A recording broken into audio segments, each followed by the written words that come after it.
So the election is over and half the country is updating their resume for the global job market. Every single time we have a presidential election, people that voted for the losing candidate start talking about throwing in the towel on the United States for another country. We only used to hear about celebrities that were claiming they were selling everything and moving to greener foreign pastures. They never do. Maybe buy a second home or third home, whatever their situation is, and leave for a month or two. They always come back. This is both sides. They do it every single time. But these days we have Twitter, Facebook, Blue Sky, and YouTube, and we get to hear the average Joe's plans on selling his triple wide and moving to another country. This time around, we even have another wrinkle. A cruise ship you can live on for 4 years and travel the globe, but you might be one of the people flirting with this idea of leaving the United States. But where do you go? Let's dive into the top 10 countries Americans want to move to the most. Got it? Get it? Good. Let's take a look.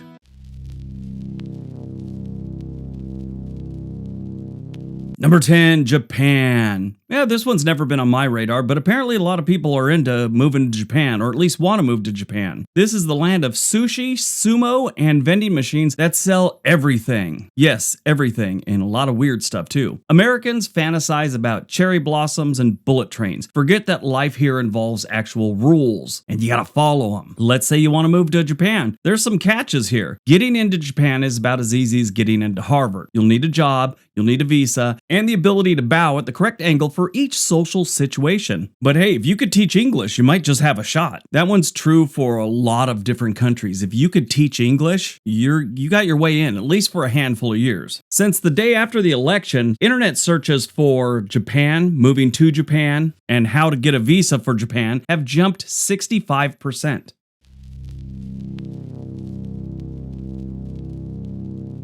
Number 9, Mexico. I know what you're saying. Wait, I thought we were trying to keep those people out. Mexico's living for this plot twist. Americans move to Mexico for the weather, the tacos, and affordable housing that makes your U.S. mortgage look like robbery. Moving there, pretty straightforward. A temporary resident visa is yours if you can prove that you have some cash and or a remote job. And just don't be the gringo complaining about spicy food. You'll never live it down here. I know a few people that live in Mexico. I've been to Mexico so many times in my life. It's ridiculous, but I've never found it to be a place I'd want to live. We'd go down there, surf, drink, have some tacos, and head back. And no, I never explored the entire country looking for that perfect gem. I'm sure there is wonderful places to live there. I've seen some of them. I would just never live there. Mexico's searches jumped 77% after the election.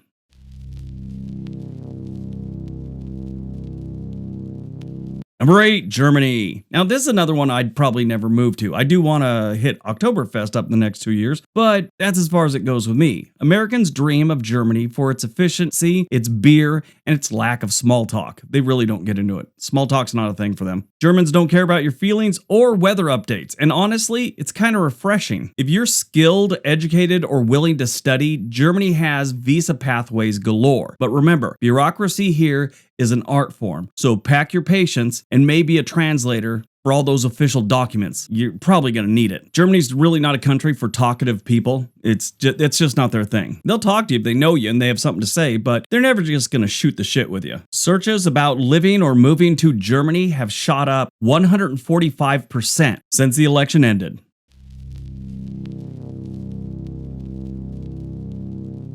Number 7, New Zealand. Want a real-life version of Lord of the Rings? New Zealand's got you covered. It's remote, it's gorgeous, and has more sheep than people. New Zealand is beautiful. Take a look.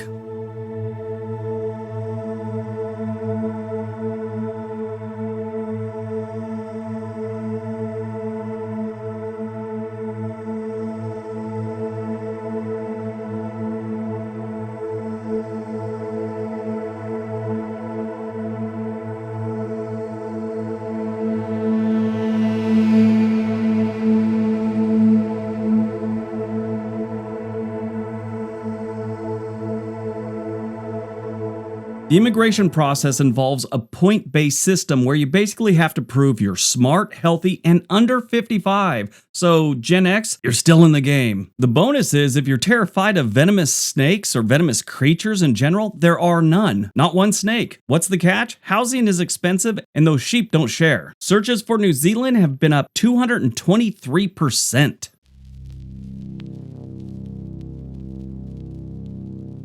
Number 6, Portugal. Portugal, Europe's best kept secret, that is until Americans start ruining it with Instagram posts or videos about how to move there. It's got cobblestone streets, ocean views, and wine cheaper than a bottle of water. The Golden Visa program makes it easy for rich folks to buy property and get residency. The rest of us, start Googling how to retire early because the cost of living is still too good to pass up. Now, their Golden Visa program it's pretty nice. Officially known as the Residence Permit for Investment Activity, launched back in 2012. It was designed to, attract foreign investment and stimulate the economy. It offered non-European nationals a pathway to residency through various investment options, including real estate purchases, capital transfer, and job creation. Now, they did cancel the real estate one a couple years back. Now, if you invest in the country, let's say brought jobs there, something like that, you just have to maintain that for 5 years and you're a resident of Portugal. They also have some minimum stay requirements. The program requires the average stay of 7 days per year in Portugal,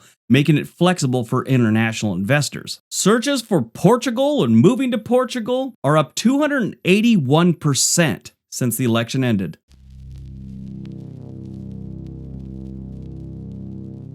Number 5, Canada.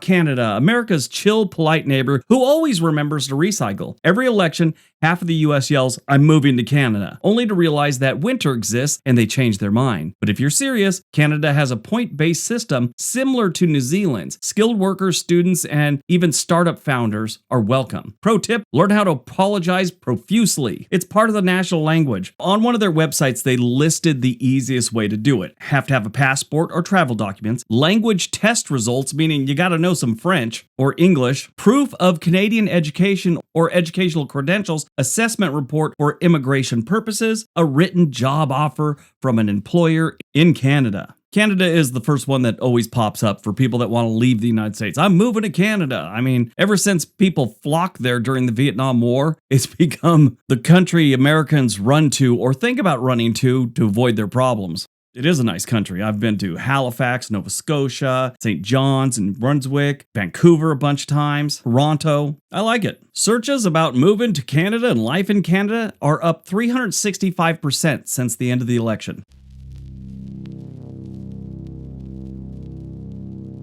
Number 4, Australia. Good day. That was such the thing you said back in the 80s, that damn Crocodile Dundee. When those movies came out, oh my God, everyone was doing an Australian accent and good day was part of it. Got to the point where I didn't even want to hear Australians talk anymore. But people love Australia. Australia is basically the cooler, more relaxed version of New Zealand, with better beaches and crazier wildlife. Yes, all the nice things about the wildlife in New Zealand not being a problem and not being venomous. Apparently they shipped them all to Australia many years ago. Moving to Australia is like winning a ticket to a theme park where everything can kill you, but at least the weather's nice. Can get really hot in the outback. Skilled workers are on demand, but if you're under 35, a working holiday visa is your golden ticket. Just don't try and box a kangaroo. It never ends well. Every time I think about kangaroos, I remember a skit on SCTV where it was like a Australian commercial. And this guy gets up, he's dressed like Crocodile Dundee or the crocodile hunter years later. But he's all, "You tired of the roos coming in your yard and boxing your kids? Buy Roo Away."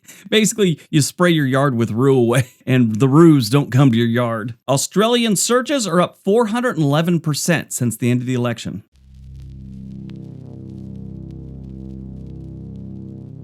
Number 3, Spain. Spain is where Americans go to find themselves after a messy breakup. If the breakup is with your country, then you usually try and stay there a while. The laid-back lifestyle, siestas, and tapas are tempting, but the real draw is the non-lucrative visa. Show you've got some money and you could stay. Perfect for those who want to live their best life and not work. They don't want you coming in there and taking up their job, so if you're a remote worker, you could do it. Or if you got a bunch of money and just want to retire, they'll let you in without a problem, really. I mean, they've got some hoops to go through. It's not just show up, show your bank account, and you're in. There's a lot of paperwork, and you're going to have to wait a little bit, but it's pretty easy and straightforward. Spain searches are up 438% since the end of the election.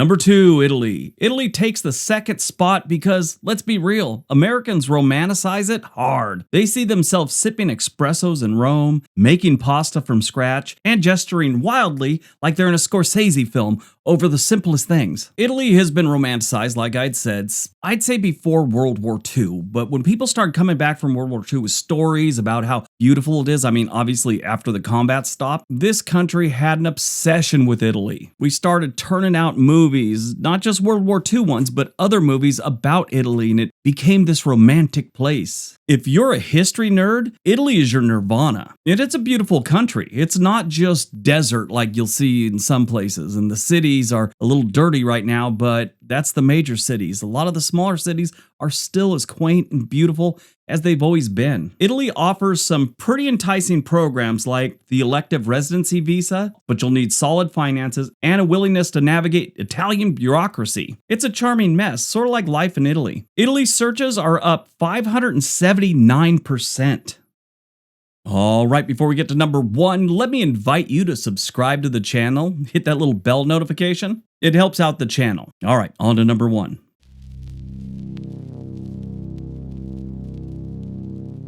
And number 1, Costa Rica. Yeah, Pura Vida, baby. That's a saying they have there. Pura Vida is a Costa Rican phrase. I mean, it's a Spanish words and they use it for other things, but in Costa Rica, it literally means pure life. Its suggested translations are like full of life, this is living, going great, real living, living my best life, we say here in the United States. They say Pura Vida. Costa Rica is a tropical paradise where Americans flock and sip margaritas and pretend they've embraced minimalism. Moving here, super easy if you're retired. Or you can prove that you earn $2,500 a month remotely. Bonus, the place is very much eco-friendly and the locals won't even roll their eyes if you attempt Spanish poorly. Costa Rica's been popular for years, and whenever someone says they want to leave the United States, this is always on their radar unless they want to move to Europe or something like that. But if they're thinking about, heading south, Costa Rica's normally at the top of the list for just about anyone with that idea. Searches for Costa Rica are up 689% since the election ended. All right, that's today's video. Hope you guys enjoyed it. If you did, you probably enjoyed one of the 2 videos being suggested right now. Everybody have a great day. Be nice to each other.